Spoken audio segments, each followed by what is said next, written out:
Hi everyone, स्वागत आप सबका कॉन्ट्रैक्ट एक्ट 1872 की पहली क्लास में।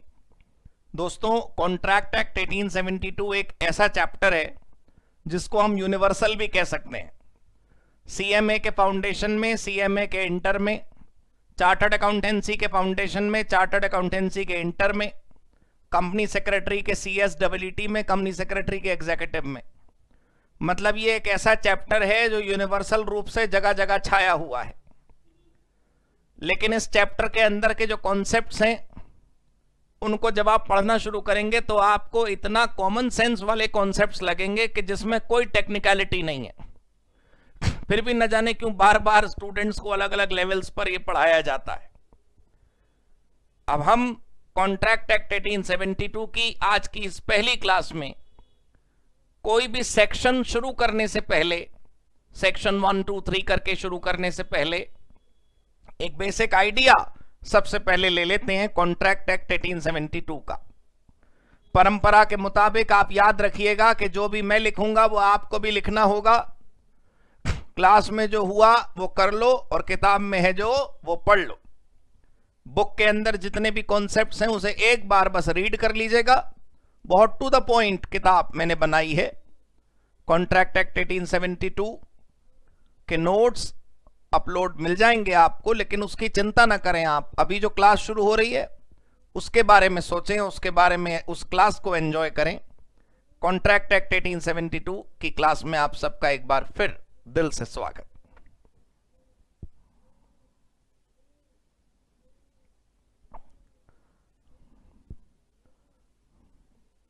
सभी लोग इस क्लास का आनंद लें। देखिए भाई, सबसे पहले अगर बात करें तो हम सबको कॉन्ट्रैक्ट एक्ट 1872 समझने के लिए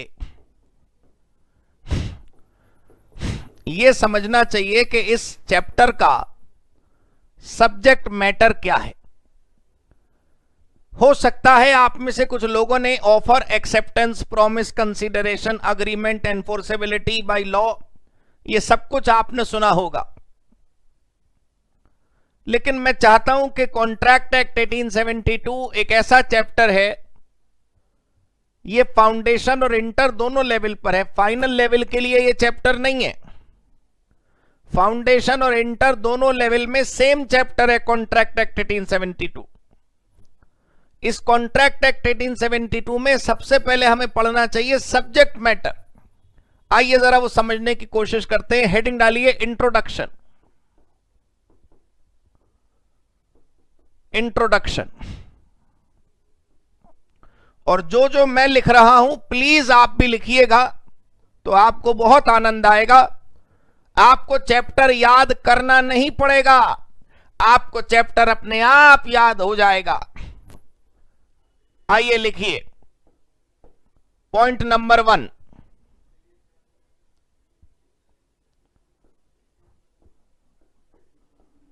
promise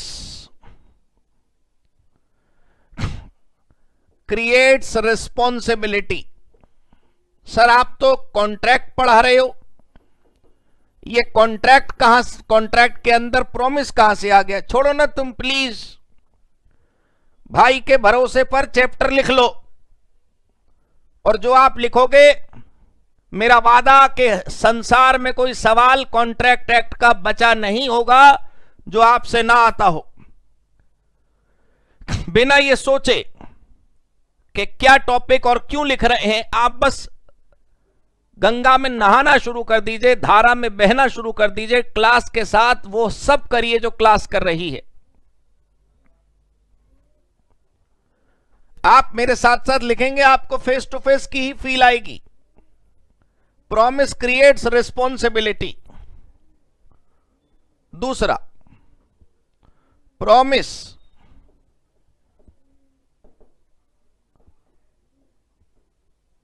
can be of two kinds. हमने सीखा कि प्रॉमिस जिम्मेदारी पैदा करता है। पड़ोसी ने आपसे कहा कि भाई वो हमें समझ नहीं आ रहा कि हमारा बच्चा मैथमेटिक्स में कैसे पास हो, उसको थोड़े से सवाल आप सिखा दोगे? पड़ोसी बोला हाँ हाँ, why not, I am MSc in mathematics. पड़ोसी बोला जी हाँ मैं सिखा दूंगा, क्या फर्क पड़ता है, मैं बस अभी कल आया। अब वो वादा ही तो है। अब अगर सोचिए वो पड़ोसी जिसने हमारे बच्चे को गणित पढ़ाने का वादा कर दिया, वो ना पढ़ाए गणित, वो ना आए मैथ्स पढ़ाने, फिर क्या होगा बताइएगा? तो इसका मतलब समझिए आप प्लीज, इसका मतलब क्या है कि वादा न होता, मान लो पड़ोसी कहता नहीं नहीं साहब sorry sorry I am very busy, you know I have my class, I can't teach mathematics to your son. हो सकता है कि उस समय हम बुरा मानते, बताओ हमारे बच्चे को पढ़ाने से पड़ोसी ने मना कर दिया, लेकिन बस बात वहीं खत्म हो जाती। इसमें ज्यादा बुराई है कि पहले तो पड़ोसी ने कह दिया हां मैं पढ़ा दूंगा, और फिर उसके बाद वो कहने लगा नहीं जी नहीं मैं तो नहीं पढ़ा सकता, सॉरी। वादा करते ही जिम्मेदारी का जन्म हो जाता है, वादा करते ही जिम्मेदारी पैदा हो जाती है। और जिस वादे से जिम्मेदारी पैदा होती है वो वादे दो प्रकार के होते हैं। Promise can be of two kinds.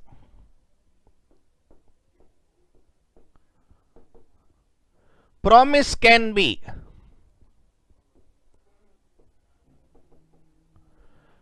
with consideration or without consideration। Consideration का मतलब, देखिए मेरा टेस्ट मत लीजिए आप। कंसीडरेशन का सामान्य शब्दों में मतलब होता है समथिंग इन रिटर्न। होने को तो बड़ी बड़ी डेफिनेशन है। When at the desire of promiser or promisee or any other person does or abstains from doing something, has done or has abstained from doing something, will do or will abstain from doing something, such act or abstinence is called consideration। इतनी कठोर भाषा की अभी जरूरत नहीं है दोस्तों, आज पहली मुलाकात है, थोड़ा हल्का हाथ रखें आप अपने ऊपर भी और मेरे ऊपर भी। अभी आप अगर अपने मन के अंदर जो पहले से कॉन्सेप्ट भरे पड़े हैं उनको खाली नहीं करेंगे तो क्लास में आनंद नहीं आएगा और कुछ समझ नहीं आएगा। भूल जाइए कि आपने पहले कभी कुछ पढ़ भी रखा है इस चैप्टर में।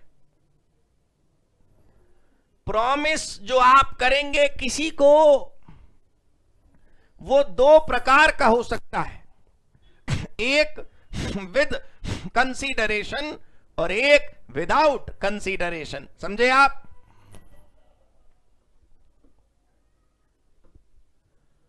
If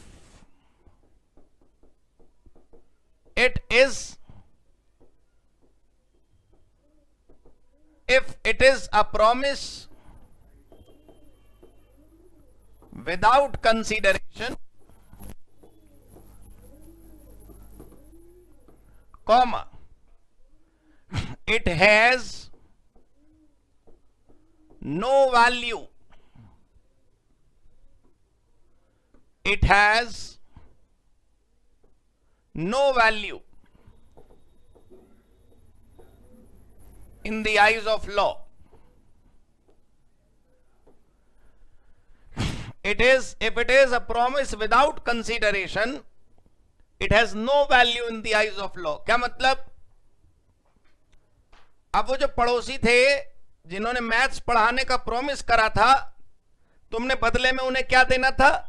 आशीर्वाद, ब्लेसिंग्स, शुभकामनाएं। कोई डील हुई थी क्या आपकी कि आप उसे बदले में कुछ दोगे? चाहे पैसे ना देते, कोई काइंड में ही बेनिफिट कर देते उसको। तुमने तो ऐसी कोई बात करी नहीं।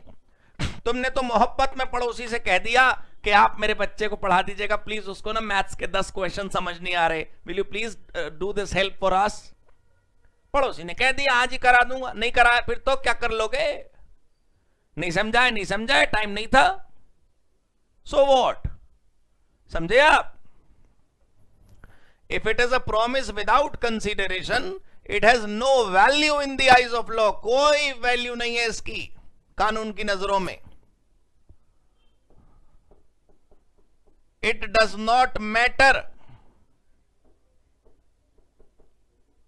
It does not matter whether such promise whether such promise was fulfilled or not। Such मतलब विदाउट कंसीडरेशन वाला।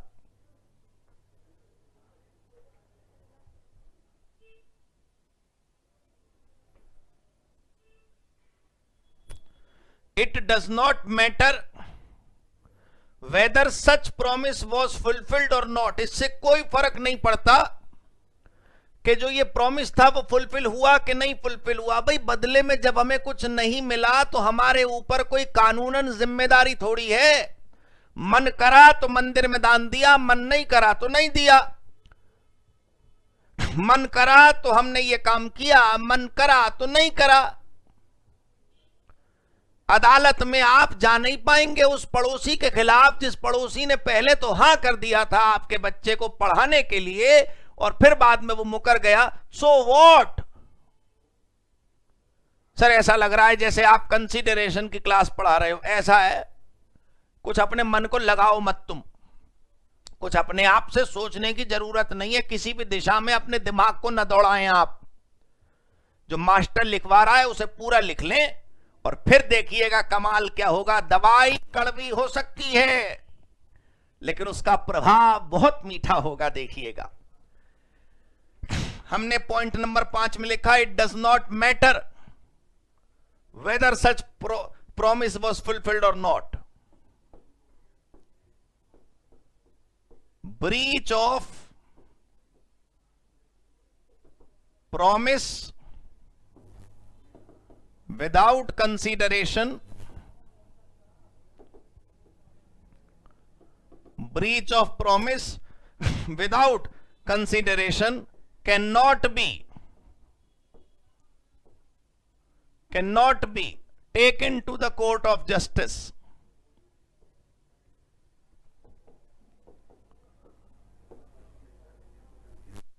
cannot be taken to the court of justice।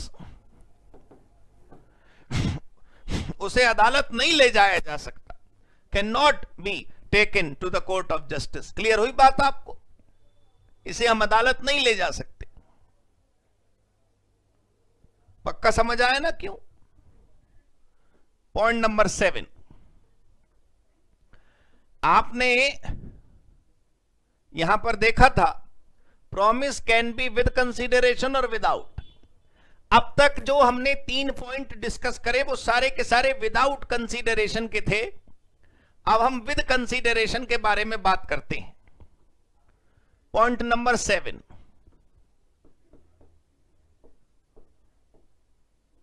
If a promise is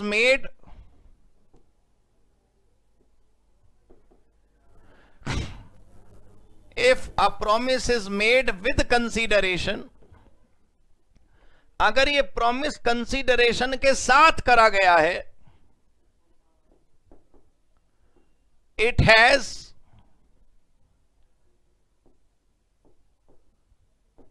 validity in the eyes of law.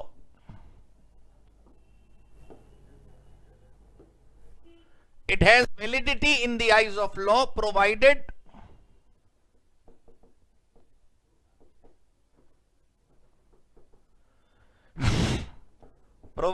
there is nothing illegal and nothing impossible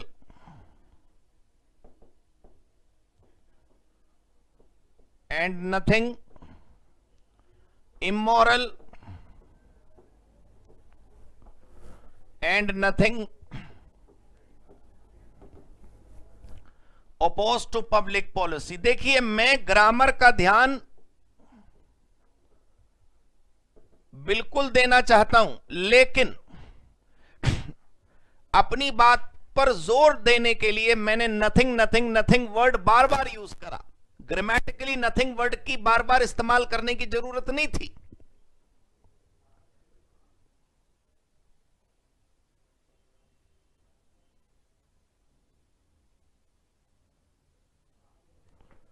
हां जी, तो अगर कोई promise consideration के साथ बनाया गया तो वो वैलिड है, कानून की नजरों में उसकी मान्यता पूरी है, वो बिल्कुल सही है, उसमें कोई खराबी नहीं है। लेकिन बस प्रोवाइडेड, शर्त क्या है, प्रोवाइडेड कुछ भी इलीगल ना हो आपके प्रॉमिस में, कुछ भी इम्पॉसिबल ना हो आपके प्रॉमिस में, कुछ भी इमोरल ना हो आपके प्रॉमिस में, और कुछ भी अपोज टू पब्लिक पॉलिसी ना हो आपके प्रॉमिस में। इन सबके ऊपर लंबी लंबी लिस्ट है मेरे पास एग्जाम्पल्स की। आप मुझे समय दीजिए, आज पहली क्लास है, मैं उम्मीद कर रहा हूं कि आपने लिख लिया होगा। मेरी आवाज ध्यान से सुने, आवाज साउंड ठीक से नहीं आ रहा है, चेक करें आप लोग। Am I audible? From my side, I've just rechecked, everything is okay.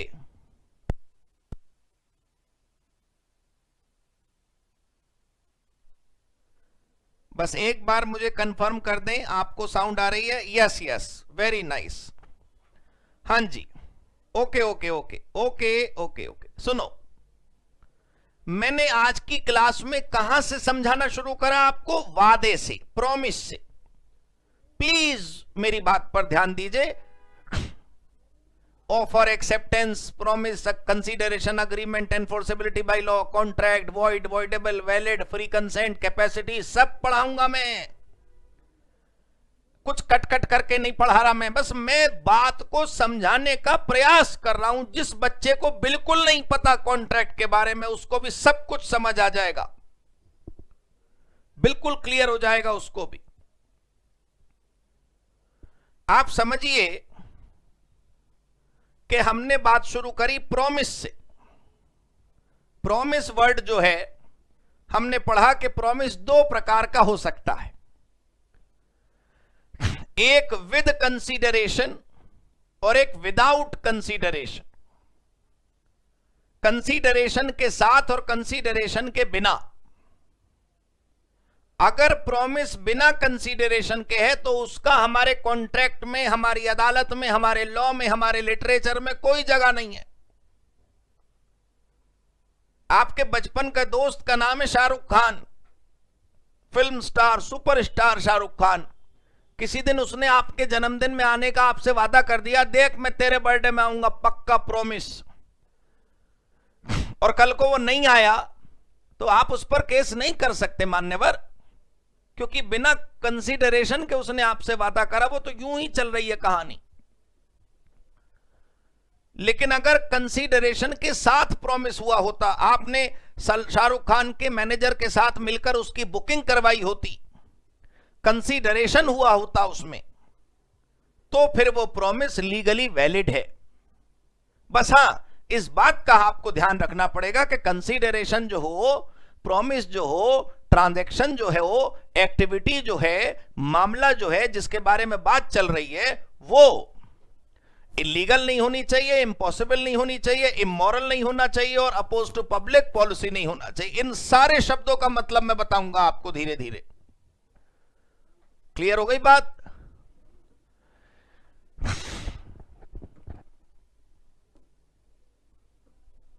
Point number 8,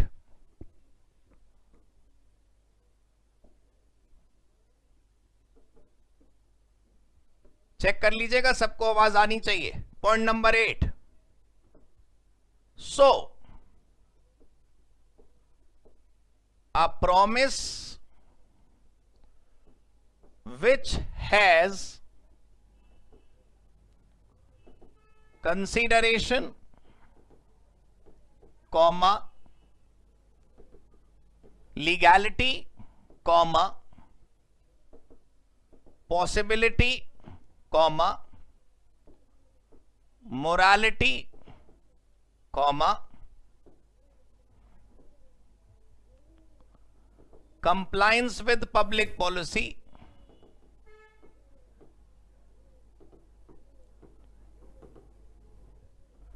shall become a valid promise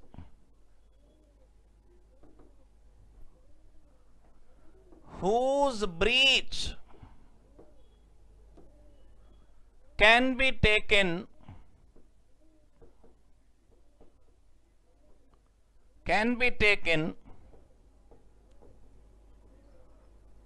to the court of justice। जी दोस्तों,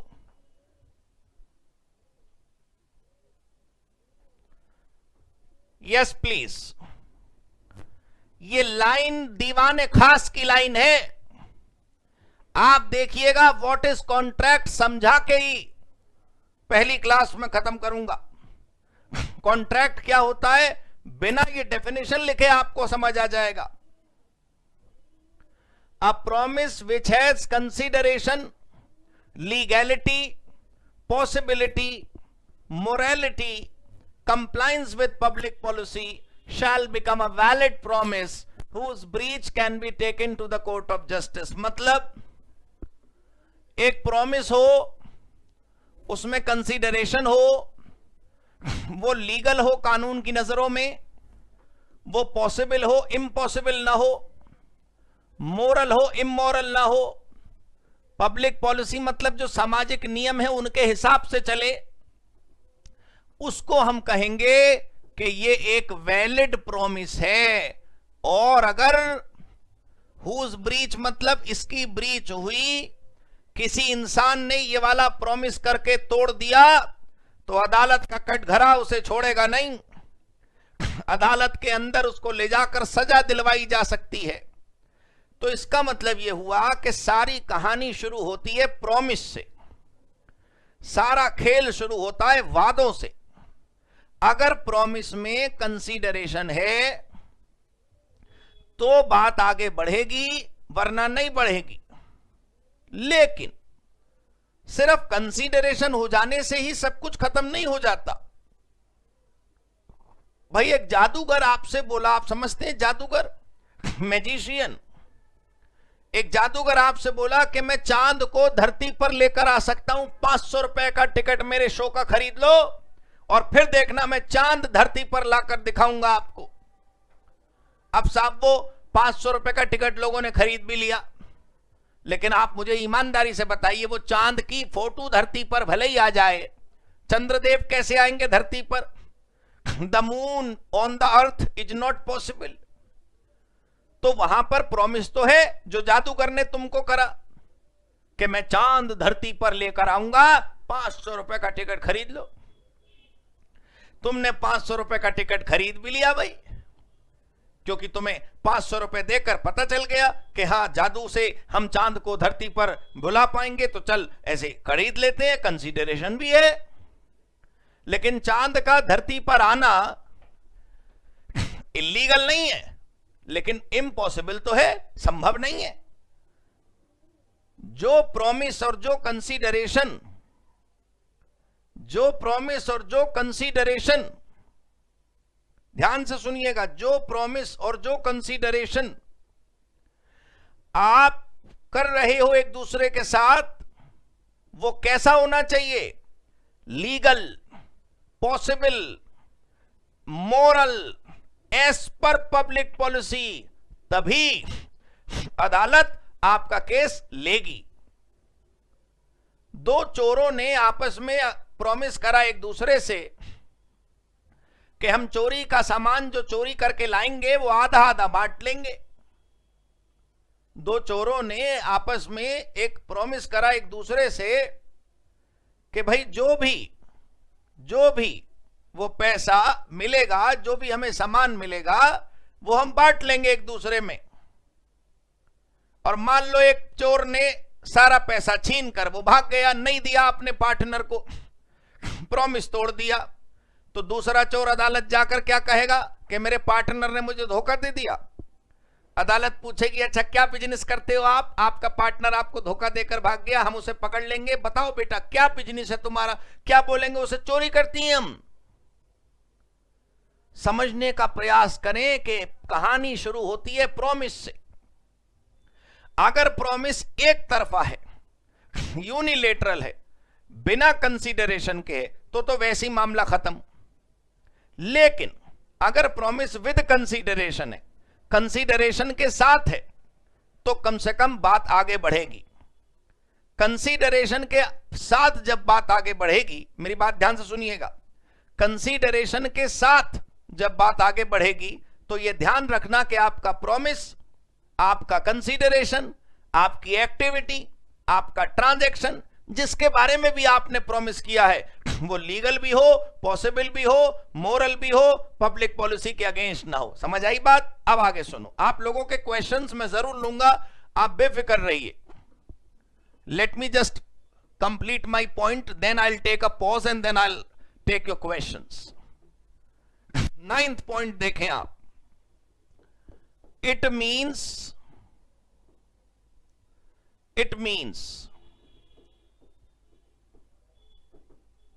promise must have following elements. Following elements to make it enforceable. To make it enforceable. Enforceable मतलब which can be taken to court.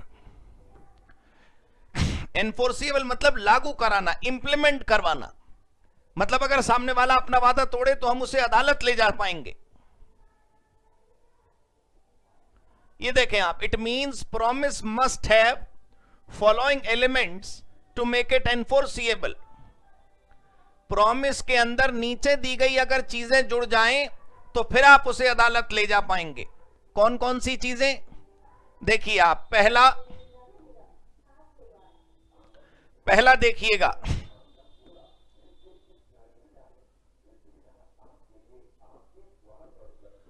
Consideration,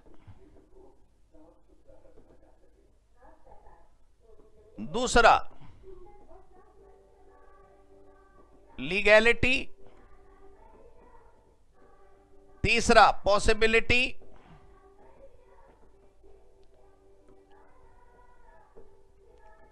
चौथा morality, और पांचवा as per public policy. Right? अगर ये सारी चीजें आ गई तब आपका प्रॉमिस इस लायक बनेगा। अगर ये सारी चीजें आपके पास आ गई तब आपका प्रॉमिस इस लायक बनेगा कि आप उसे अदालत ले जा पाओ। क्या मतलब हुआ इसका? कि प्रॉमिस प्लस ये सारी चीजें एनफोर्सेबल बाय लॉ। समझ आ गया बात? पक्का क्लियर? इसे लिख लो, कंसीडरेशन, लीगैलिटी, पॉसिबिलिटी, मोरालिटी और as per public policy. Point number 10,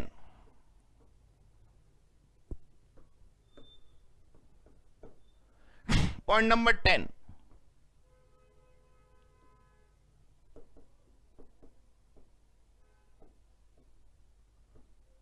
all these elements can be understood in the following way as well.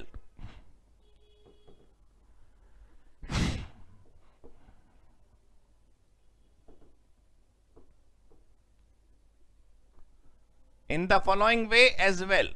ये देखिए आप, जितने भी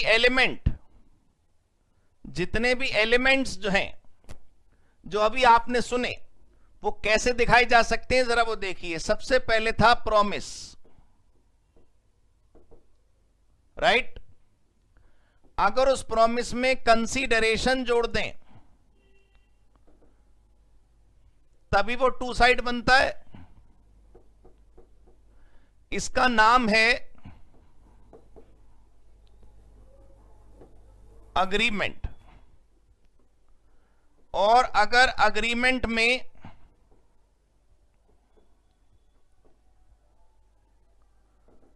लीगैलिटी,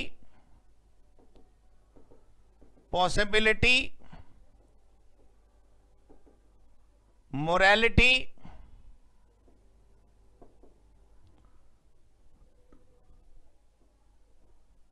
पब्लिक पॉलिसी, ये सब जोड़ दें,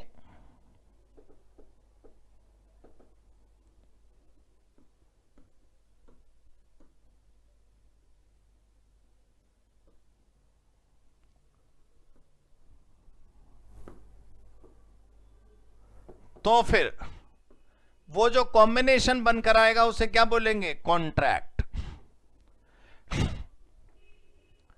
ये देखिए आप, ये है वो खास बात जो मुझे समझानी थी। आप लोगों के जो डाउट्स हैं, जो क्वेश्चन है, मैंने देख लिए। मैं अभी आपको उनका आंसर देता हूं। आप फिलहाल ये देखिए, all the elements can be understood in the following ways as well. नीचे दिए गए रास्तों से भी हम उन एलिमेंट को समझ सकते हैं। मतलब मैंने एक दूसरी तरीके से वो सारी चीजें लिखकर दिखा दी जो हम थोड़ी देर से डिस्कस कर रहे हैं। प्रॉमिस से हमने कहानी शुरू करी थी, वादा। और प्रॉमिस का मतलब सब जानते हैं, तो इसलिए जरूरी नहीं कि आप उसकी कोई डेफिनेशन यहां पर लिखें। प्रॉमिस समझाऊंगा जरूर, प्रॉमिस की प्रॉपर डेफिनेशन बताऊंगा, आप बेफिक्र तो रहिए। Promise plus consideration equals to agreement. Promise में अगर हम क्या जोड़ दें? कंसीडरेशन, तो क्या बन जाएगा? अग्रीमेंट। इसका मतलब यह हुआ कि अग्रीमेंट दो प्रकार के हो सकते हैं, जो लीगल हो या इलीगल हो, पॉसिबल हो या इम्पॉसिबल हो, मोरल हो या इमोरल हो, पब्लिक पॉलिसी के साथ हो या उसके अगेंस्ट हो। अगर आपके अग्रीमेंट लीगल भी हैं, पॉसिबल भी हैं, मोरल भी हैं और पब्लिक पॉलिसी के अनुसार हैं, तब उन अग्रीमेंट्स को अग्रीमेंट नहीं कहते, उसे कहते हैं कॉन्ट्रैक्ट। क्लियर हुई बात? पक्का क्लियर हुई बात? Promise plus consideration equal to agreement, and agreement में ये चार चीजें और जोड़ दीजिए तो बन जाएगा कॉन्ट्रैक्ट। ठीक। अब दोस्तों, आप लोगों ने जो पूछा, let me just have a check.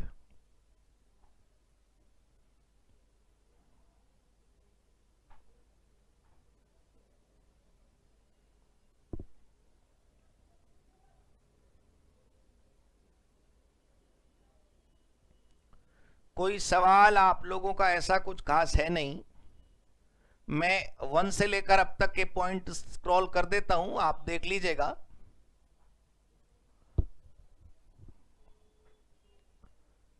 Chartered accountancy और कंपनी सेक्रेटरी और सीएमए सब में है। प्लीज मेरी बात मानिए, आप सब पढ़ लीजिए। चार्टर्ड अकाउंटेंसी वालों के साथ क्या है कि इंडेमनिटी टॉपिक से लेकर आगे तक का इंटर में है और इंडेमनिटी से पहले तक का फाउंडेशन में है। But all can view and watch this lecture, you know. अगर आपके कोर्स में एडवांस कॉन्ट्रैक्ट है तो बेसिक भी अगर आप समझेंगे तो क्या प्रॉब्लम है? Very nice, very nice. अब तक सब कुछ क्लियर है, बहुत अच्छी बात। अच्छा, मैं जो समझा रहा था वो तो समझा लूं।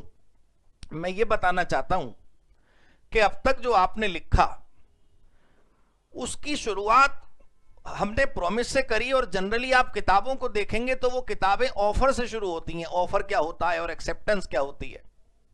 अब पता है प्रॉब्लम क्या है? ऑफर और एक्सेप्टेंस जो टॉपिक हैं, उस ऑफर और एक्सेप्टेंस नाम के टॉपिक में मुझे अपने पर्सनल व्यू से ऐसा लगता है कि वो दूर की चीजें हैं। ऑफर और एक्सेप्टेंस टेक्निकल टर्म्स हैं हमारे चैप्टर में। जैसे ही ऑफर शब्द इस्तेमाल करो, लोग बस वो एक ही ऑफर समझते हैं, क्वेश्चन पूछना सामने वाले से। नहीं दोस्तों, आप प्रॉमिस से समझना शुरू करो मेरी बात। वादा बिना कंसीडरेशन वाला तो वहीं खत्म कर दो। नहीं सर, बिना कंसीडरेशन के भी कुछ कॉन्ट्रैक्ट होते हैं, हमने पढ़ा है सेक्शन 25 के एक्सेप्शंस। अरे तो दोस्तों, एक्सेप्शंस तो हर जगह होते हैं। उन एक्सेप्शंस का तो बहुत, क्या कहते हैं उसे, वो हो सकता है लिस्ट लंबी, वो देख लेंगे। लेकिन फिलहाल मेरी बात सुनिए, प्रॉमिस जो बिना कंसीडरेशन के, उसका हमसे कोई मतलब नहीं। अब जो प्रॉमिस कंसीडरेशन के साथ हैं, उन प्रॉमिस में भी जो कंसीडरेशन है वो कानूनी सही होना चाहिए। मैंने उदाहरण दिया आपको चोरों वाला, मैंने उदाहरण दिया आपको जादूगर वाला। तो क्लैरिटी होनी चाहिए किस बात की, कि आपका प्रॉमिस, आपका कंसीडरेशन, ये सब इन सारे गुणों से भरपूर होना चाहिए। तो अब आप इक्वेशन समझिए। अगर आपके प्रॉमिस में हम कंसीडरेशन जोड़ दें तो अग्रीमेंट बन जाता है। मतलब बार बार आपको ये दो शब्द बोलने की जरूरत नहीं पड़ेगी, प्रॉमिस और कंसीडरेशन। नहीं नहीं नहीं नहीं, वो प्रॉमिस जो अकेला नहीं है, वो प्रॉमिस जो बिना कंसीडरेशन के नहीं है, जिसमें कंसीडरेशन है, उसे अग्रीमेंट कहो आप, क्योंकि डील हो गई ना, दोनों तरफ से किसी ने किसी के लिए कुछ ना कुछ किया है। और बस वो अग्रीमेंट अगर लीगल है, पॉसिबल है, मोरल है, पब्लिक पॉलिसी है, तो उसे क्या बोलेंगे? कॉन्ट्रैक्ट। चलिए अगला पॉइंट,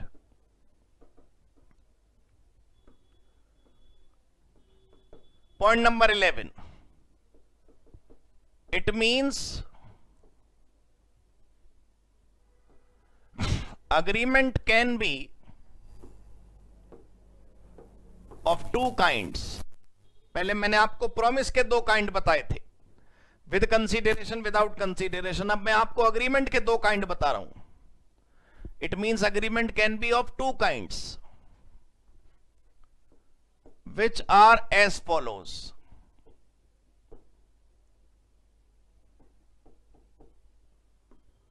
ए, agreement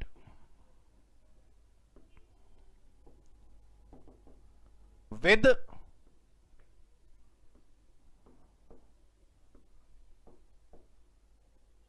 और agreement without किसके?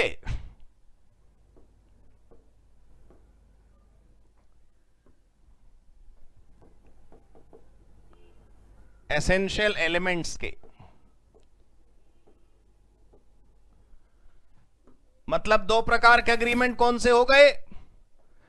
एक अग्रीमेंट विद एसेंशियल एलिमेंट्स और एक हो गया अग्रीमेंट विदाउट एसेंशियल एलिमेंट्स। एक हुआ अग्रीमेंट विद एसेंशियल एलिमेंट्स और दूसरा हुआ अग्रीमेंट विदाउट एसेंशियल एलिमेंट। समझ आई बात आपको? अग्रीमेंट एसेंशियल एलिमेंट के साथ और अग्रीमेंट एसेंशियल एलिमेंट के बिना। ध्यान से देखिए point number 12।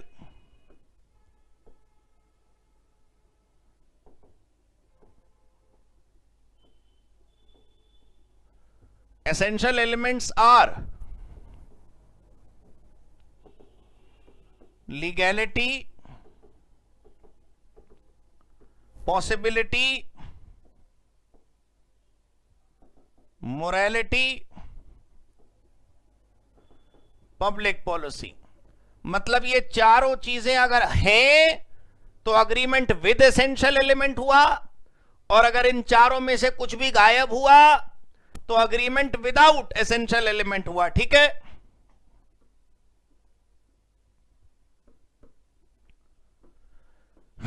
Point number 13।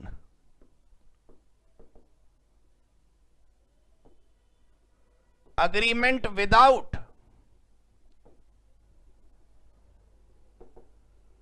essential elements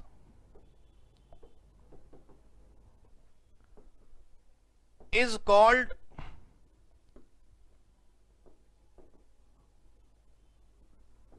agreement,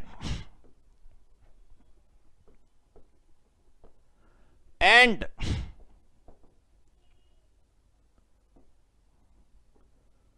agreement with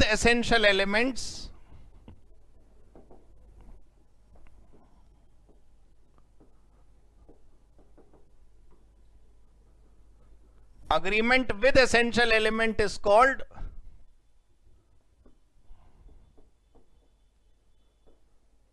contract।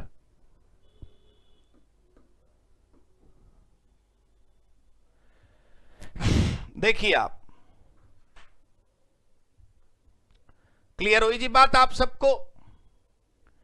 Agreement without essential element is called just agreement, सिर्फ बस पानी मतलब अग्रीमेंट, और गंगा का पतित पावन जल कॉन्ट्रैक्ट।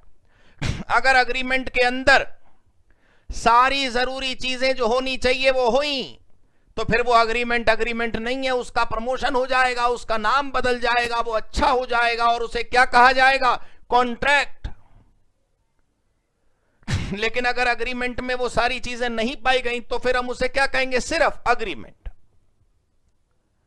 पक्का clear?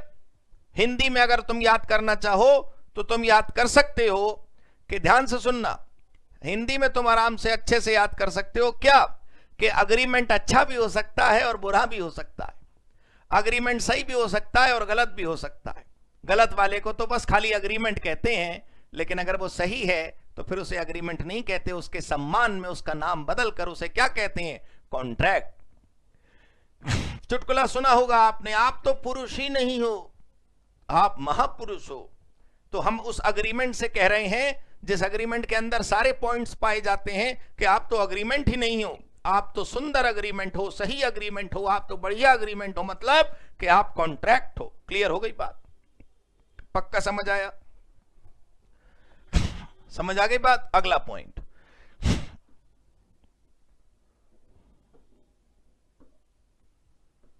Point number 14।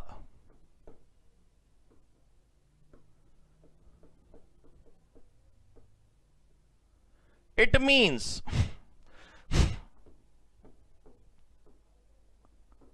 we must understand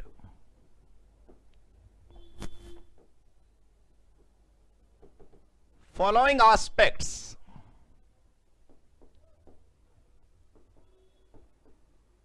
to learn basics of contract.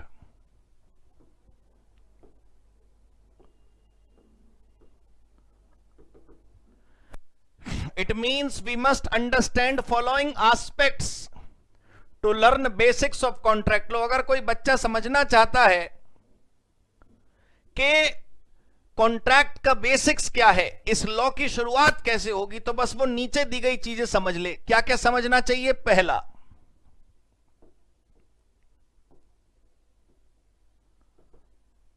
How promise is created,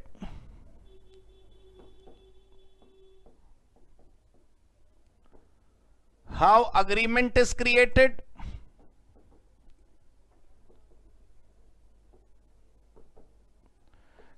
C,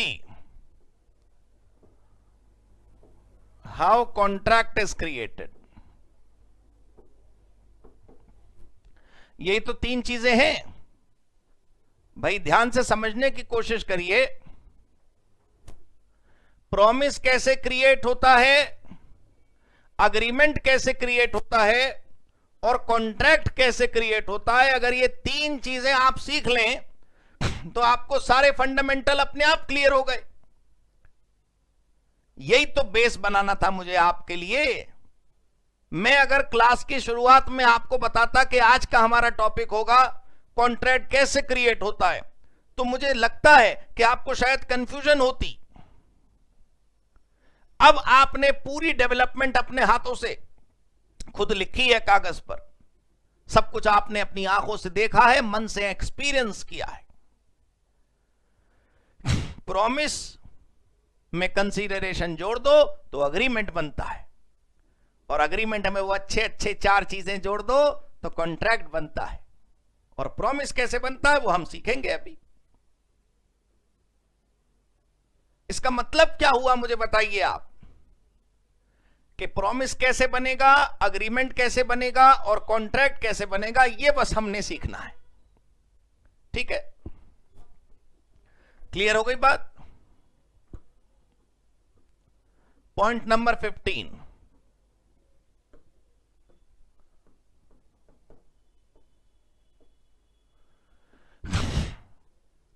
point number 15, once we are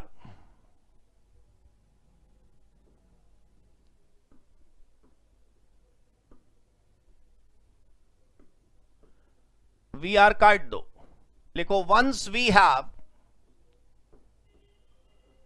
understood the basics of promise agreement and contract, we need to learn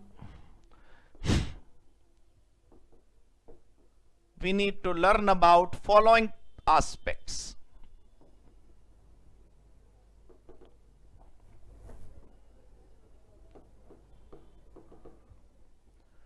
We need to learn about following aspects. देखिए, basic of promise, basics of agreement, basics of contract हम समझ रहे हैं कि हमने कर लिया. अगर आपने कर लिया तो सी पॉइंट था ये, हाउ कॉन्ट्रैक्ट इज क्रिएटेड. 15वें पॉइंट में मैंने बताया कि सपोज करो कि हम ये समझ चुके प्रॉमिस कैसे बनता है, हम समझ चुके कि अग्रीमेंट कैसे बनता है, हम समझ चुके कि कॉन्ट्रैक्ट कैसे बनता है. ये तीनों में समझ आ गए. फिर बचे हुए क्या टॉपिक्स बचेंगे हमारे चैप्टर में जो हमें समझना पड़ेगा?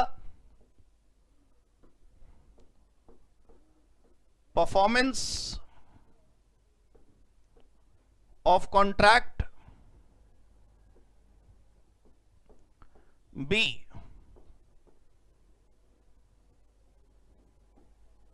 Non performance of contract, right, void and voidable contract,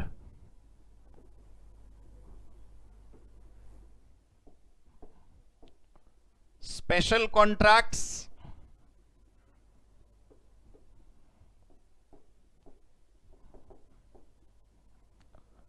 and miscellaneous. तो कुल मिलाकर हमारे पास एक इंडेक्स तैयार हो गया हमारे इस चैप्टर का. यकीन मानिए दोस्तों, ये चैप्टर बहुत बड़ा है.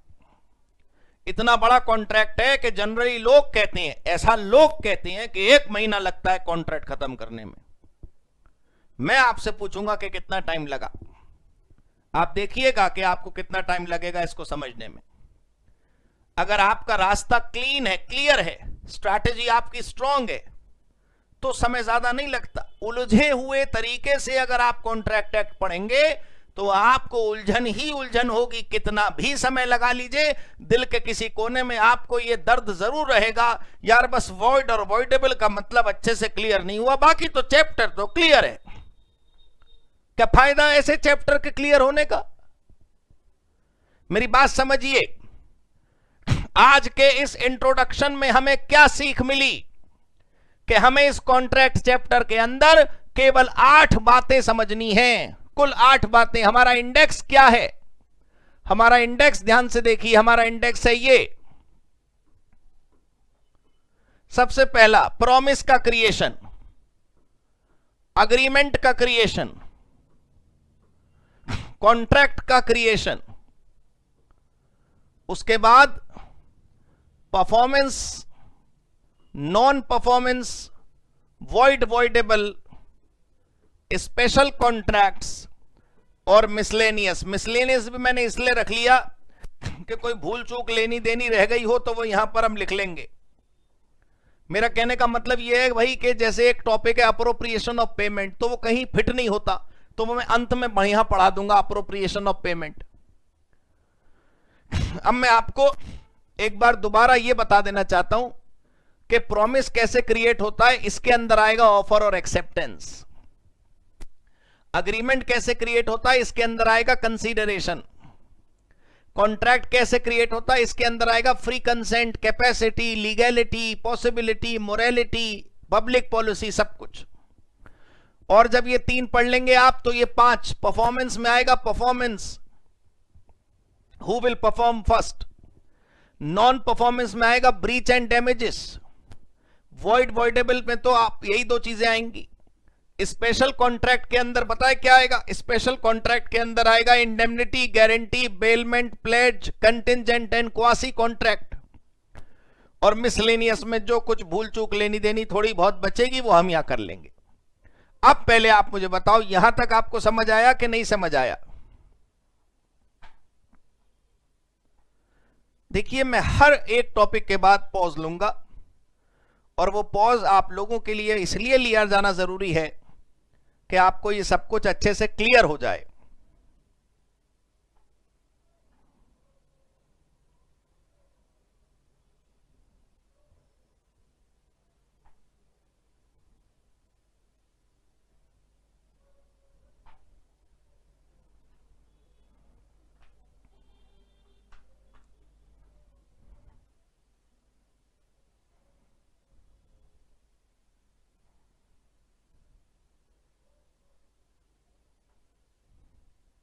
एक सेकेंड दोस्तों, बी ऑनलाइन। कमेंट बॉक्स जरा बंद हो गया, मैं उसको ओपन कर लूं।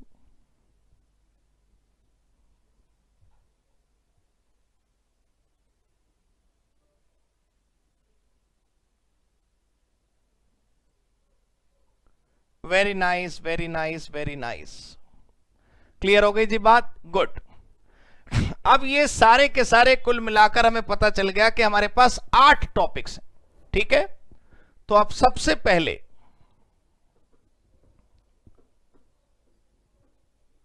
बस एक आखिरी पॉइंट लिखकर फिर मैं अपनी चैप्टर की शुरुआत करता हूं। 16वां point, it means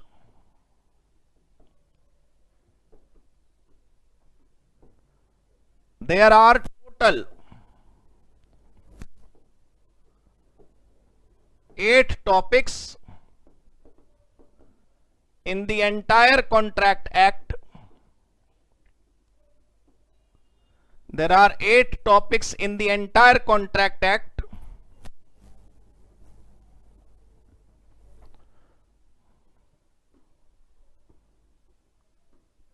and before understanding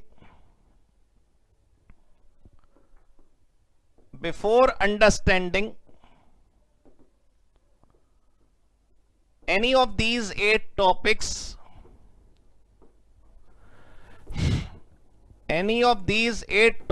comma, let us start doing some major definitions. ठीक, तो आप समझ गए होंगे अगली हेडिंग हमें डालनी है मेजर डेफिनेशंस। पॉइंट नंबर 16 करने के बाद हेडिंग डालनी है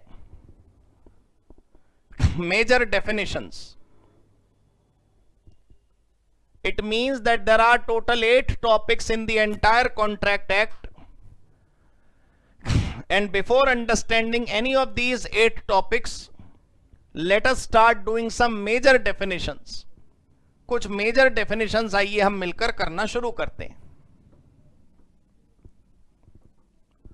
हेडिंग डालिएगा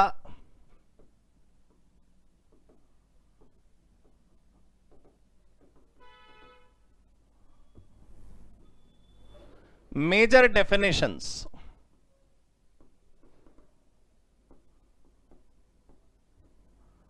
सबसे पहली डेफिनेशन जो हम करेंगे वो है सेक्शन नंबर 2A की, और सेक्शन 2A में डेफिनेशन है प्रपोजल की। क्योंकि ये डेफिनेशन काफी कीमती हैं, जरूरी हैं, बस इसलिए मैं हाथ से खुद लिख रहा हूं, वरना कॉन्ट्रैक्ट एक्ट की डेफिनेशन हम लिखी लिखाई भी आपको दे सकते थे। धीरे धीरे करके मैं लिखूंगा, अलग अलग टुकड़ों में मैं लिखूंगा, वैसे ही आप लिखिएगा। Section 2A, definition of proposal लिखिएगा। When a person signifies to another,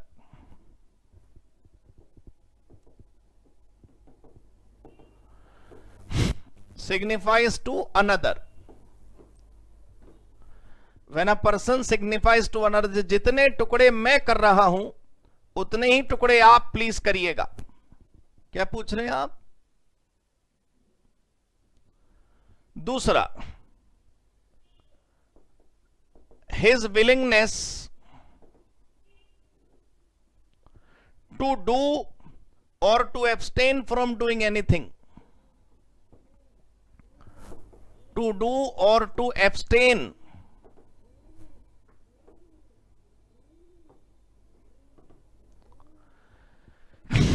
to do or to abstain from doing anything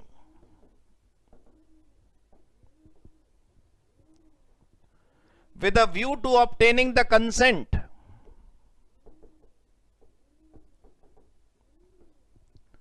with a view of obtaining consent of that another with a view of obtaining consent of that other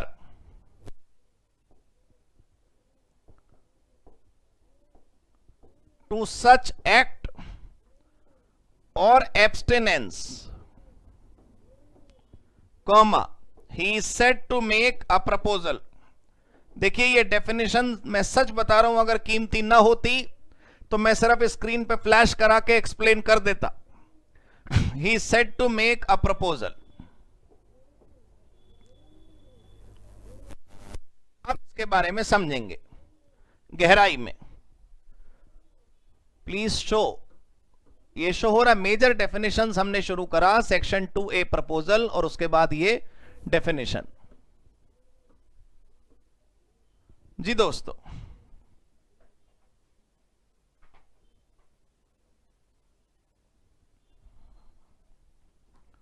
सब देख पा रहे हैं definition को?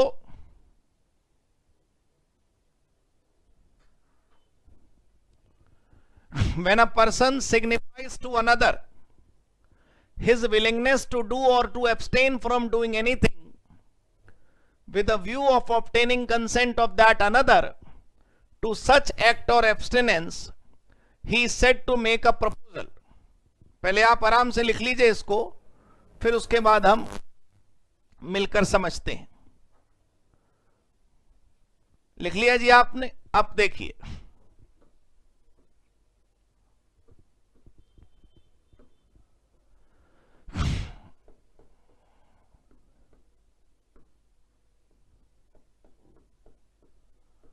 It means, इसका मतलब क्या है? इट मीन्स, अब एक एक करके मैं आपको प्रपोजल की डेफिनेशन का ऑपरेशन करके दिखाऊंगा. आप देखिएगा, प्रपोजल के अंदर की डेफिनेशन के जितने वर्ड और जितने फ्रेजेस और जो सेंटेंस आपने अभी लिखा, उसका एनालिसिस आइए हम मिलकर लिखते हैं. और आपको एक एक बात ऐसी क्लियर होगी कि कोई केस स्टडी नहीं बनी संसार में जो आप सॉल्व ना कर पाए. अननेसेसरी के डर से कुछ नहीं होता. हाय हमारा क्या होगा, केस प्रॉब्लम कैसी आएगी. कैसी आएगी मतलब मैं करवाऊंगा वैसी आएगी. डेफिनेशन का एनालिसिस लिखिए मेरे साथ. आपने डेफिनेशन में क्या पढ़ा? When a person signifies to another. Signify मतलब एक्सप्रेस करना, विलिंगनेस मतलब अपनी इच्छा. इसका मतलब यह हुआ कि प्रपोजल जो व्यक्ति करता है उसमें वो अपनी बात, अपनी इच्छा दूसरे को बताता है. आइए लिखते हैं.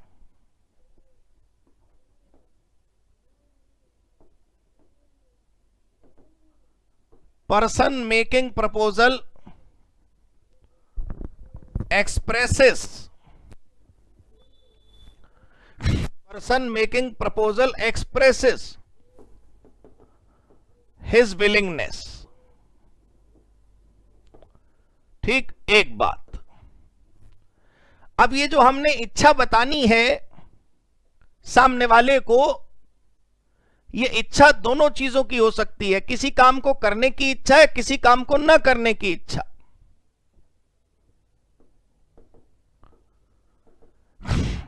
This willingness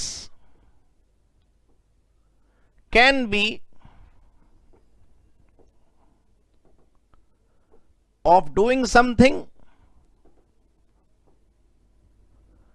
and can be about not doing something.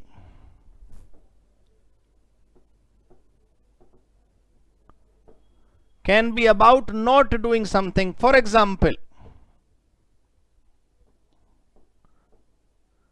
A, पहला पॉइंट उदाहरण का देखिए. A ask B, A ने B से पूछा,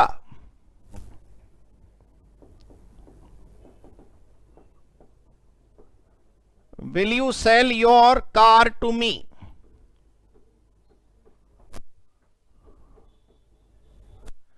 क्या तुम अपनी गाड़ी मुझे बेचोगे?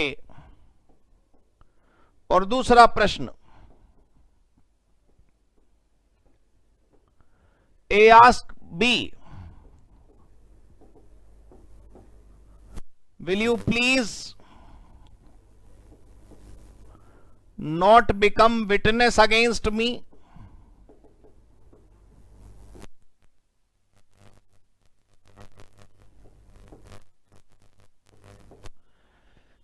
ये देखिए पहला वाला टू डू का है,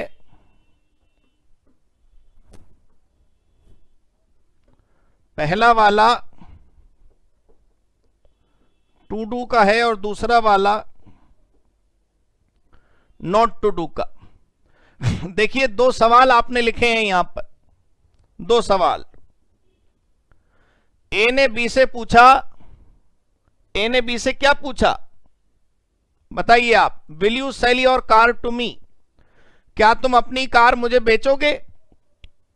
तो ये हमने अपनी इच्छा जताई कार को खरीदने बेचने की, टू डू समथिंग। और दूसरे में सवाल क्या पूछा गया, will you please not become witness against me. दूसरे में हम रिक्वेस्ट कर रहे हैं प्लीज मेरे खिलाफ गवाही मत देना, नहीं दोगे ना प्लीज, ये भी एक ऑफर है। तो सबसे पहले आप बात समझिए, प्रपोजल की डेफिनेशन में लिखा था क्या, when a person signifies to another, जब एक इंसान दूसरे को सिग्निफाई करता है, जब एक इंसान दूसरे को एक्सप्रेस करता है क्या, अपनी विलिंगनेस, अपनी इच्छा, किस बात की, टू डू और नॉट टू डू समथिंग। ये जो हम अपनी इच्छा बता रहे हैं कि मुझे कार खरीदनी है, प्लीज मुझे बेचोगे ना अपनी कार, ये भी एक ऑफर है, ये भी एक प्रपोजल है। और हम दूसरे प्रश्न में पूछ रहे हैं तुम मेरे खिलाफ गवाह नहीं बनोगे ना प्लीज, हां पक्का नहीं बनोगे ना। तो नॉट टू डू है। मुझे उम्मीद है आपको ये दोनों बातें समझ आई होंगी। तीसरा point,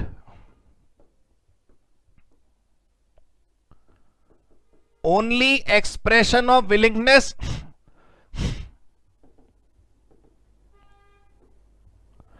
only expression of willingness is not sufficient. Only expression of willingness is not sufficient, comma. This expression must be made with a purpose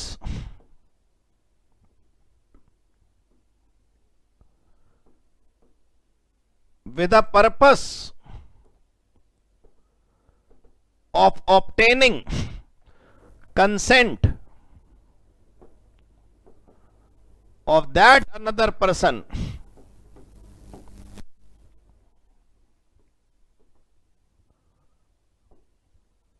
for the proposed matter। ये लाइन ध्यान से लिखिए।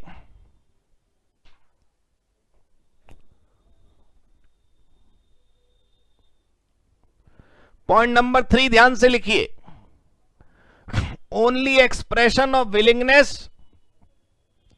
Is not sufficient. सिर्फ अपनी इच्छा बताना ही sufficient नहीं है।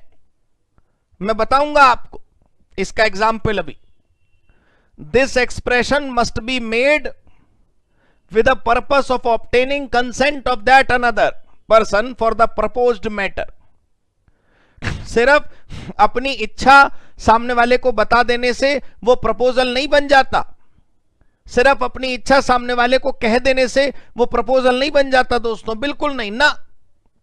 वो प्रपोजल बनता है कब, जब आप सामने वाले से हां प्राप्त करने की उम्मीद से उसको बताते हैं कि मेरी विलिंगनेस ये है। मैं उदाहरण बताता हूं आपको।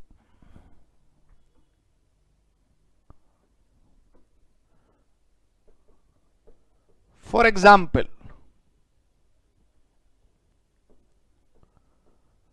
राम टोल्ड सीता, राम ने सीता से कहा, I wish to marry. English Ramayana है। राम ने अंग्रेजी में सीता से कहा आई विश टू मैरी, मैं शादी करना चाहता हूं। राम ने सीता से कहा आई विश टू मैरी।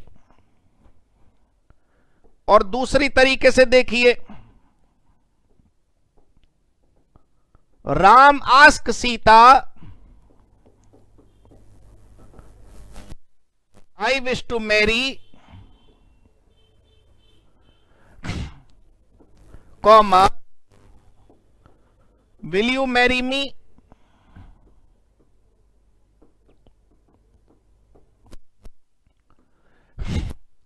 ये प्रपोजल नहीं है, नो प्रपोजल,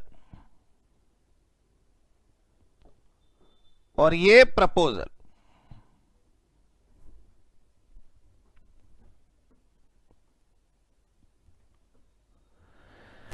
ये देखिए आप, राम ने सीता से कहा कि मैं शादी करना चाहता हूं, क्या तुम मुझसे शादी करोगी? इसमें हम सीता की हां मांग रहे हैं, तो ये प्रपोजल है। लेकिन आप कहें कि भाई वो मैं शादी करना चाहता हूं बस, तो सीता पलट कर क्या जवाब दें? आप उनसे पूछ थोड़ी रहे विल यू मैरी मी। दोनों बातों में बहुत गहराई से देखोगे तो अंतर नजर आएगा आपको। सिर्फ अपनी इच्छा बताना ऑफर नहीं होता। किसी रेस्टोरेंट में जाकर आप कहें मुझे भूख लग रही है, तो वो पलटकर ये जरूर पूछ लेगा कि क्या खाने को लाऊं, लेकिन इसका मतलब ये नहीं कि आपने कहा मुझे भूख लग रही है तो ऑफर हो गया ना, प्रपोजल हो गया, नहीं।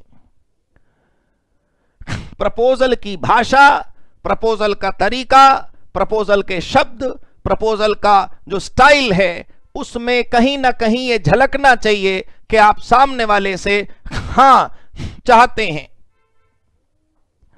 बताइए डेफिनेशन क्या थी? When a person signifies to another his willingness to do or to abstain from doing anything, right, with a view to obtain consent of that other, सामने वाले की हां की उम्मीद में, इस प्रपोजल को, इस काम करने के तरीके को, इस सवाल पूछने के अंदाज को हम प्रपोजल कहते हैं। देखिए point number 4,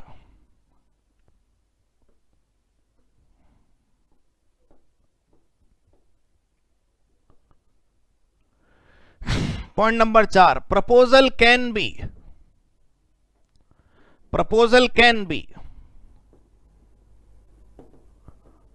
considered as effective only when it is communicated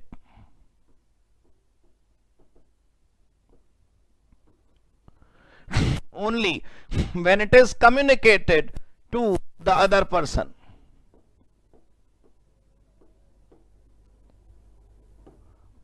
signifies word था ना, एक्सप्रेसेस वर्ड था ना, उसका मतलब क्या था कि सामने वाले को हम एक्सप्रेस कब कर पाएंगे? जब वो कम्युनिकेशन होगी। Proposal can be considered as effective only when it is communicated to the other person.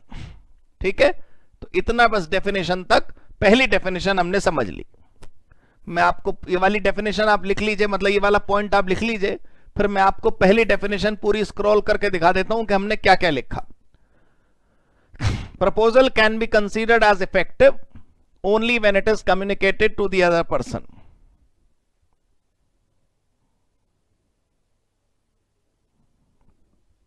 Clear हो गई जी बात? देखिए कहानी शुरू हुई यहां से। This was the definition.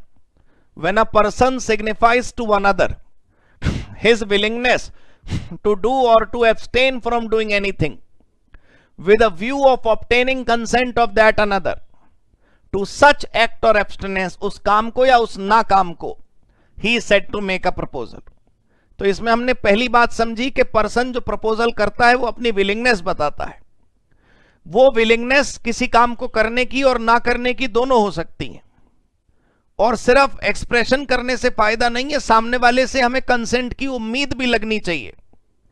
पहले वाला प्रपोजल नहीं था जिसमें राम ने कुछ पूछा नहीं, दूसरा वाला प्रपोजल है जिसमें राम ने सीधे सीधे सामने वाले से हां मांगी। क्लियर हो गई बात? तो सेक्शन नंबर 2A पूरा हुआ। अब हम सेक्शन नंबर 2B करेंगे।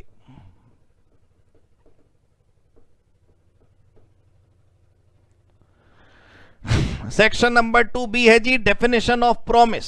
प्रॉमिस किसे कहते हैं?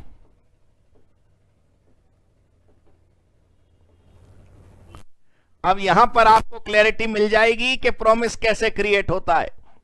यहां पर आपको समझ आ जाएगा जो 8 टॉपिक्स हैं, उन 8 टॉपिक्स में से पहले टॉपिक की थोड़ी सी झलकी आपको यहां भी मिल जाएगी। 8 टॉपिक्स में पहला टॉपिक क्या है? How promise is created. तो प्रॉमिस की डेफिनेशन से आपको पता चल जाएगा हाउ प्रॉमिस इज क्रिएटेड। चलिए लिखिए,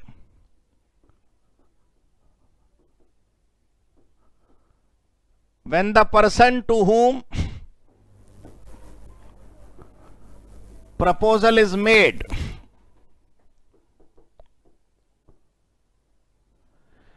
when the person to whom, जिसको हमने proposal is made, जिसको proposal किया,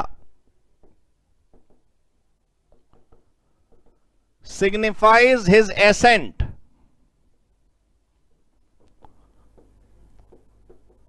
signifies his assent thereto, अपनी हां बता देता है, signifies his assent thereto,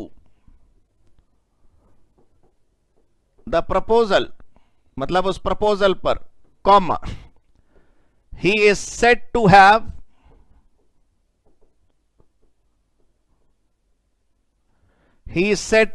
accepted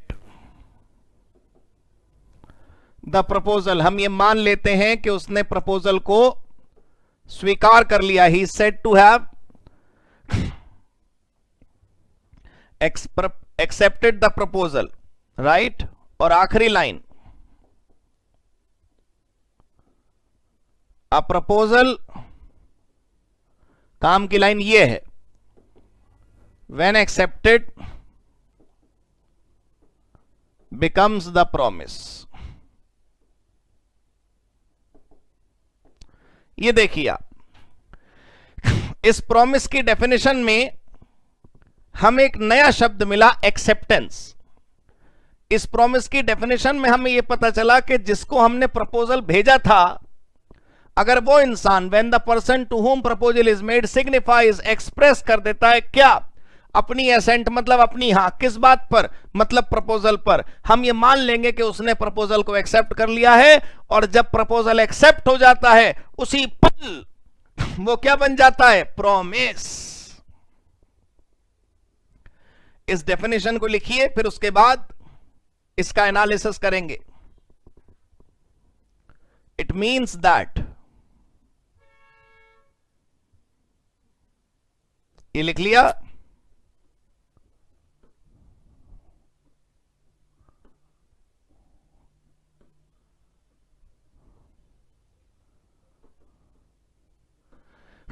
हां जी।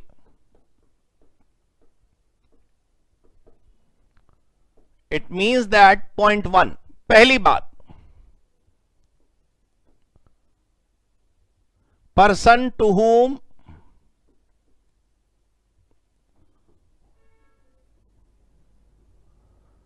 proposal is made free to accept or reject the proposal। भाई ऑब्वियस ही बात है, लेकिन दोस्तों ऑब्वियस कुछ होता नहीं ना, हम तो सब कुछ लिखेंगे। Person to whom proposal is made, वो इंसान जिसको हमने प्रपोजल करा, वो इंसान फ्री है, उसकी मर्जी है कि वो प्रपोजल को एक्सेप्ट करे या रिजेक्ट करे।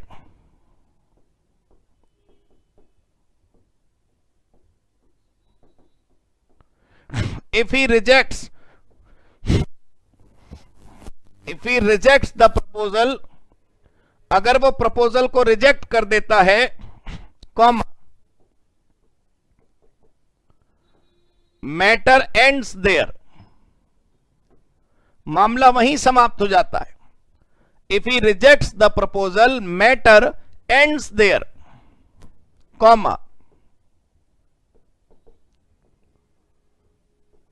but if he accepts the proposal, comma, the same proposal is now called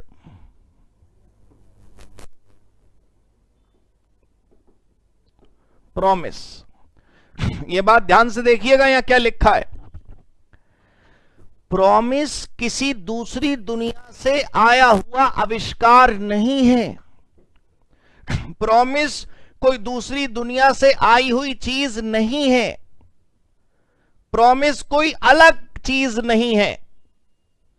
वही प्रपोजल जो अभी भेजा था, अगर वो स्वीकार होकर आ जाए, एक्सेप्ट होकर आ जाए, तो उसी प्रपोजल को, सेम प्रपोजल को नाम बदलकर हम क्या बुलाते हैं? Promise.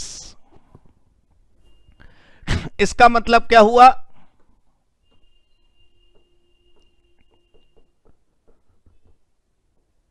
It means promise is equal to offer plus acceptance. तो अगर आप पढ़ोगे कि प्रॉमिस कैसे क्रिएट होता है, how the promise is created, तो एक्चुअली आप पढ़ेंगे offer plus acceptance, rules regarding offer, types of offer, revocation of offer, communication of offer, वगैरह वगैरह। प्रॉमिस का मतलब बड़ा क्लियर हो गया भाई हमें, अब बहुत आसानी से हमें इक्वेशन समझ आ गई। Promise is equal to offer plus acceptance. Offer में अगर एक्सेप्टेंस जोड़ दें तो बस बन जाता है क्या? प्रॉमिस। अगला point,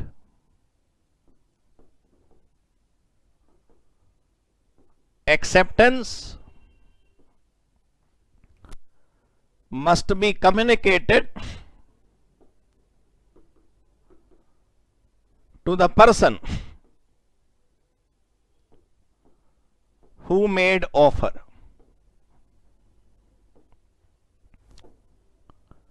Else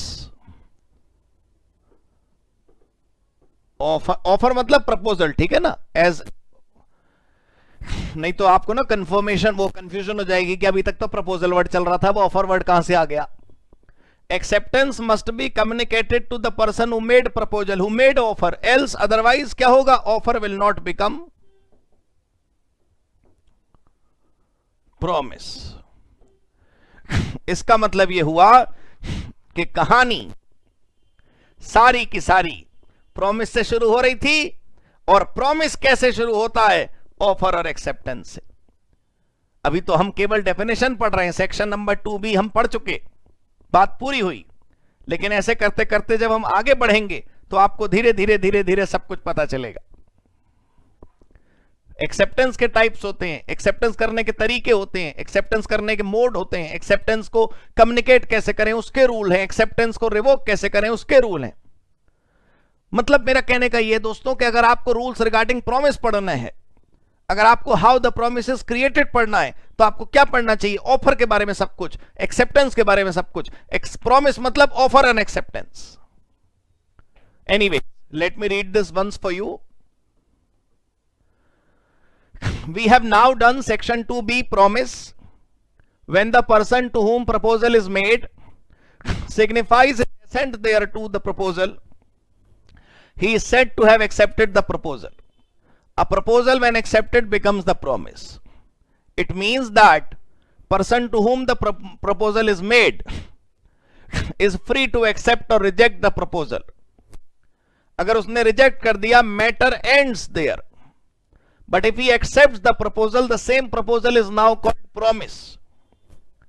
It means promise is equal to offer plus acceptance. Acceptance must be communicated to the person who made offer.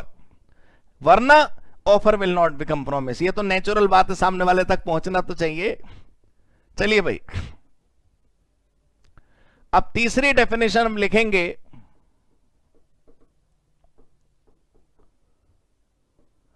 Section 2C, यह है जी प्रोमिसर एंड प्रोमिसी की डेफिनेशन।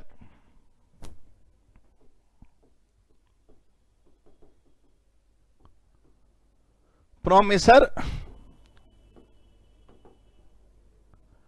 एंड प्रोमिसी की डेफिनेशन। छोटे छोटे 2 bullets हैं इसके अंदर, आइए वो 2 बुलेट लिख लेते हैं। The person making the proposal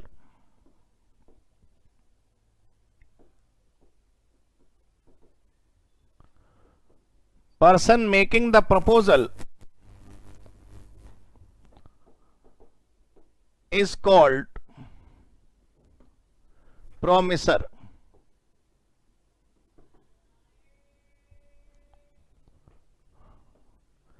ठीक है, जिसने प्रपोजल करा वो कौन बन गया? प्रोमिसर। ठीक, और जो उस पर अपनी एक्सेप्टेंस देगा वो बनेगा प्रोमिसी।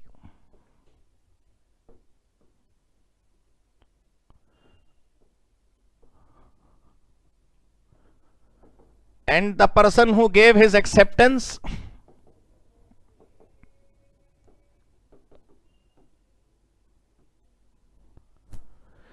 is called promisee.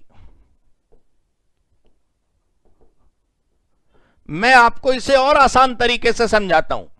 भाई ये तो डेफिनेशन है, हम कुछ कर नहीं सकते थे तो एज इट इज मैंने लिखवा दिया। मैं कोशिश करता हूं कि डेफिनेशन में 1-2% का भी डिफरेंस ना करूं शब्दों में, लेकिन इसको समझने के लिए मैं आपको आसान शब्दों में समझाता हूं। पहले आप लिख लीजिए ये पूरा। Person making the proposal is called promisor and the person who gave his acceptance is called promisee. Right, अब मेरी बात सुनो। आप लिखो इट मींस दैट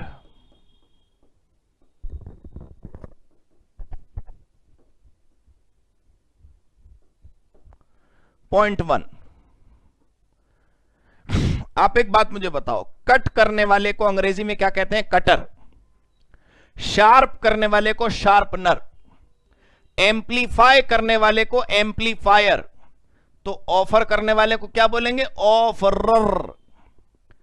और जिसको ऑफर करा उसे क्या बोलेंगे? ऑफरी। जिसने प्रॉमिस करा वो प्रॉमिसर, और जिसको जाकर प्रॉमिस करा वो प्रॉमिसी। बस इसी आसान शब्दों को हम यहां लिखेंगे। देखिए आप, टाइम हो गया है क्लास का, लेकिन अपना सेंटेंस हम पूरा कर लें, फिर थोड़ी देर बाद क्लास को ओवर करेंगे। देखिए, person who made offer is called offerer. Right,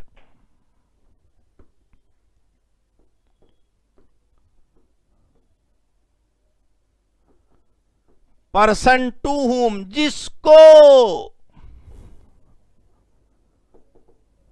offer is made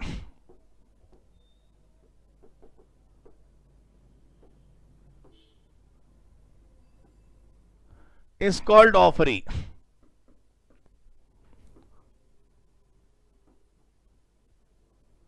ठीक है, ध्यान से देखिएगा। To whom offer is made is called offeree. अब ये ऑफरर और ऑफरी शब्द एक्सेप्टेंस तक ही रहते हैं। जब तक एक्सेप्टेंस नहीं हो जाती, सिर्फ तब तक। क्योंकि ऑफर अगर एक्सेप्ट हो गया तो ऑफर तो रहता ही नहीं, वो तो प्रॉमिस बन जाता है। तो एक्सेप्टेंस के बाद ऑफरर क्या बन जाएगा? प्रॉमिसर। एक्सेप्टेंस के बाद ऑफरी क्या बन जाएगा? प्रॉमिसी। आइए लिखें,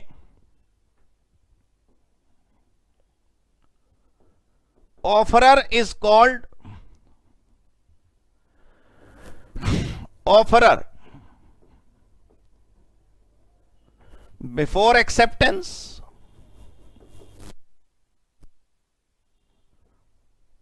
and promiser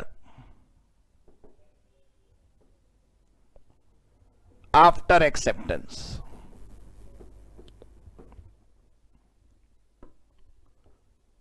ध्यान से देखिए आप, offeror is called offeror before acceptance, लेकिन प्रोमिसर आफ्टर एक्सेप्टेंस। ये ध्यान से देखिए ना, ऑफरर प्रोमिसर, बिफोर और आफ्टर का खेल है। जिस आदमी ने ऑफर करा उसे ऑफरर बोलेंगे, और क्या। और जब वो ऑफर एक्सेप्ट हो जाए तो बस ऑफरर का नाम बदलकर प्रोमिसर हो जाएगा। Point number 4,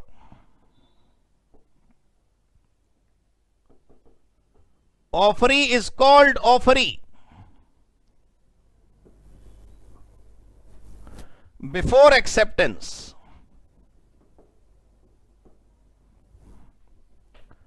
And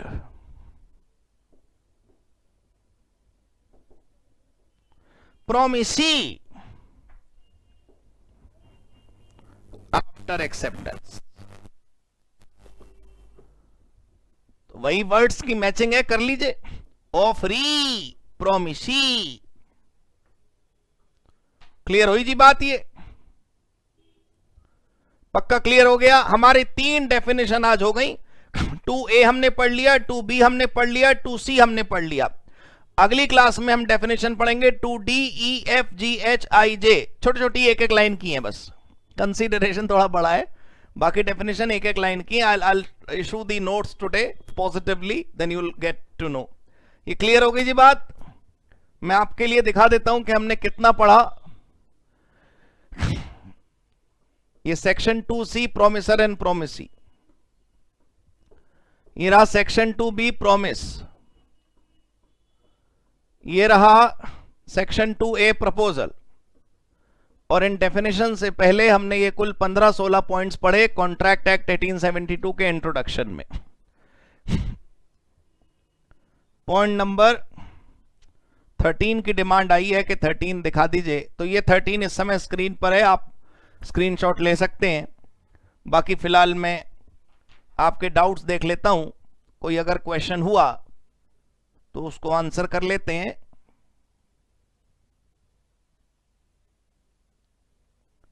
Prabhat Kumar का प्रश्न है, agreement is not enforceable unless it qualifies as contract. Correct.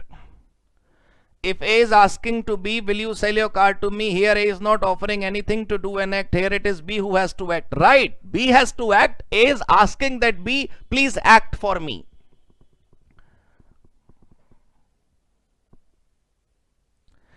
Prabhat, A is placing an offer to B that B should not become witness. B should abstain from becoming witness. B should refrain from becoming witness.